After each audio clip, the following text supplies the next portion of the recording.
Do you have a to-do list? I do, and sometimes I think it's going to do me in. Most days, I can only get to the things on the top of my list, which means I never get ahead. And quite often, I fall behind. So I'm going to try a technique called the catch up, keep up, and get ahead system. This is my catch up stack, things I've fallen behind on. I made a list, and I'm setting aside time every day to accomplish at least one of these tasks. And I'll check them off as I get them done. Then I do my keep up work, things that have to be done right away. This is where I'll spend most of my time tonight, but I'll save a half hour or so for my get ahead list. These are items that are not due for a while, but if I can get work done on them now, my keep up pile will stay under control. In theory, if I keep working with this system, eventually my catch up stack might disappear altogether, and I'll be a lot more relaxed. I'm Natalie, here to help you make the grade. Here's something that can help you do better in school. Natalie's advice on how to make the grade. Okay, here's the clue. 9 letters. A game that can help you build your vocabulary. CROSSWORD.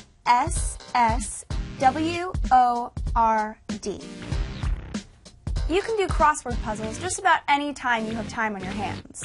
At most newsstands and bookstores, there are crossword books that have easy, medium, and difficult puzzles.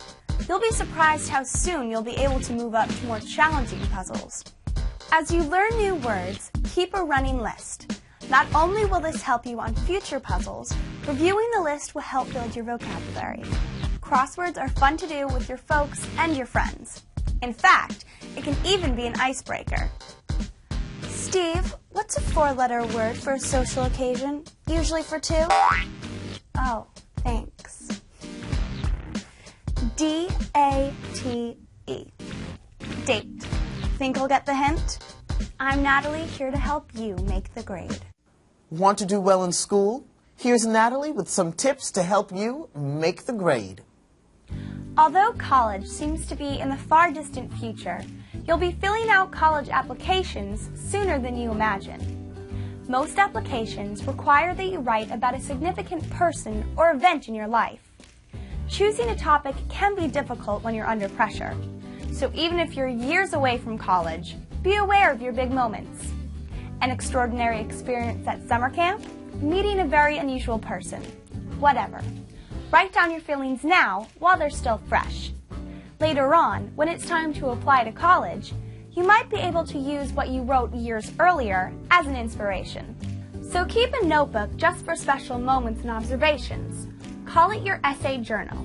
When you're a senior and facing an application deadline, you might find the seed for a great essay in those pages.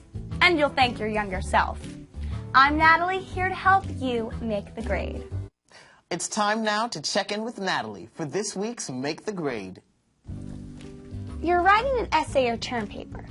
Do you find that the hardest part is writing that first sentence? Too many of us try to come up with the perfect opening sentence. And if it doesn't come easily, we get frustrated and discouraged. And that only makes things harder.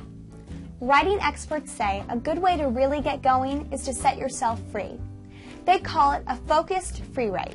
Here's how it works. Set aside a specific period of time, say 10 minutes. Start by writing your topic on the top of the page. Then just let yourself go. Write whatever comes to mind about the topic. And don't pause to reread what you've done. That leads to wanting to edit while you're writing. And that can really stifle your creativity. Okay, time's up. Now read through what you've written. You'll be surprised at how often free writing helps you come up with ideas, words, and phrases that are helpful. So next time you're stuck, try free writing to get yourself going. I'm Natalie, here to help you make the grade. If you want to measure up in school, then listen to Natalie. She has advice on how to make the grade. When there's a big test coming up, we all know we need to study. But just putting in the time isn't enough. Experts at the University of North Carolina say what you do with that time is really important. Here's their advice. As you review each section, make up questions. If you're stuck coming up with questions, here's a tip. Take the title of a chapter and turn it into a question. For example, a chapter called Cell Structure can be turned into, what is the structure of a cell? After each study session, see how many of your questions you can answer. The answers you don't remember will point you to where you need to do some rereading. And if you started early, you'll still have time to make the grade. I'm Natalie. Good luck. Want to do well in school? Here's Natalie with some tips to help you make the grade. I love to read, but some books are harder to get into than others, especially nonfiction. If the subject is challenging, it can all be a big blur. To bring it into focus, reading experts suggest you start with the contents page. Use the table of contents like a roadmap, a guide to the trip you're about to take. Then go to the index at the back. Check out terms that get mentioned a lot, so that when you see them as you read, you'll know you need to pay close attention. Once you've introduced yourself to your book, you're really ready to get acquainted.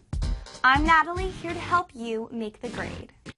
When it comes to getting ahead in school, every little bit helps. So listen to Natalie's advice on how to make the grade. When you think of a tourist attraction, you probably think of historic sites, roller coasters, or natural beauty. But there's something else you might take in on your next trip, a college tour. While this is usually something juniors or seniors in high school do, it doesn't hurt to take a look around when you're a little younger. Especially if you happen to be visiting a part of the country that takes a lot of time and money to get to. If there's a college or university you've heard about in the area, ask your parents if there's time for a side trip. Many colleges have free tours almost every day. Go to the school's website and check the schedule. The tours are usually led by students who have lots of inside information about campus life. Plus, you'll get an idea of the kind of student that college is looking for. That might influence the choices you make in high school. I'm Natalie, here to